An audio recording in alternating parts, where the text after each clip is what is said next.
Pedro, o apóstolo. Pedro, também conhecido como Simão ou Cefas, foi um dos primeiros discípulos escolhidos por Jesus. Originário de Betsaida, uma aldeia de pescadores, ele também tinha uma casa em Cafarnaum, na Galileia. Pedro era irmão do apóstolo André, e como ele trabalhava como pescador, provavelmente seguindo os passos de seu pai, Jonas. Pedro é descrito como uma pessoa simples, direta e impulsiva, com uma aptidão natural para a liderança, sendo caloroso, vigoroso e comunicativo. Ele era casado e sua sogra foi curada por Jesus, indicando que ele tinha uma vida familiar ativa. Além disso, é possível que sua esposa o acompanhasse em algumas viagens ministeriais na igreja primitiva. Ele se destacou por sua fé, liderança e momentos de dúvida. Durante o julgamento de Jesus, Pedro negou conhecê-lo 3 vezes, mas após a ressurreição de Jesus, ele se tornou um dos principais líderes da igreja primitiva. Pedro também é reconhecido por ter andado sobre as águas e a comando de Jesus, demonstrando sua ousadia e fé, apesar de ter momentos de dúvidas. Pedro contribui para a propagação do Evangelho e, através de seu ministério, muitas pessoas se aproximaram do arrependimento e da salvação em Cristo. Sua trajetória de pescador e apóstolo é uma das mais notáveis na história do cristianismo. As últimas palavras de Pedro em segunda carta de Pedro, no capítulo 3, diz assim: Amados, escrevo-vos agora esta segunda carta, em ambas as quais desperto com exortação o vosso ânimo sincero, para que vos lembrei das palavras que primeiramente foram ditas pelos santos profetas, e do nosso mandamento, como apóstolo do Senhor e Salvador.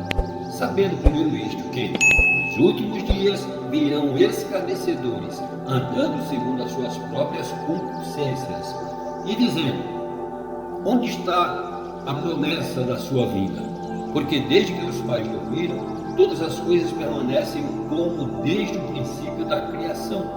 Eles voluntariamente ignoram isto, que pela palavra de Deus, já desde a antiguidade, existiram os céus e a terra, que foi tirada da água, e no meio da água subsiste, pelas quais coisas pereceu o mundo de então, coberto com as águas do dilúvio. Mas os céus e a terra que agora existem, pela mesma palavra, se reservam como tesouro e se guardam para o fogo, até o dia do juízo e da perdição dos homens ímpios. Mas, amados, não ignoreis uma coisa, que um dia para o Senhor é como 1000 anos, e 1000 anos como um dia.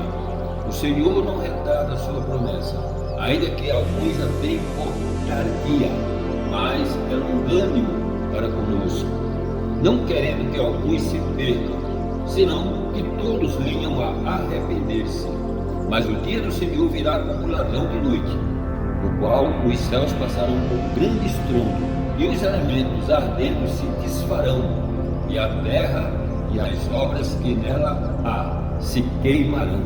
Havendo, pois, de perecer todas estas coisas, que pessoas vos convém ser em santo trato e piedade, aguardando e apressando-vos para a vinda do dia de Deus, em que os céus em fogo se desfarão, e os elementos ardendo se fundirão.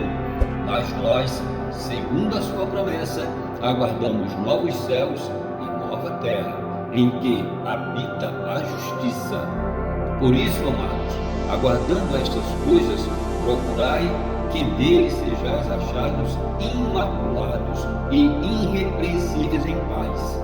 E tende por salvação a longanimidade de nosso Senhor, como também o nosso amado irmão Paulo vos escreveu, segundo a sabedoria que lhe foi dada, falando disto, como em todas as suas epístolas, entre as quais há pontos difíceis de entender, que os indoutos e inconstantes torcem e igualmente as outras escrituras, para sua própria perdição.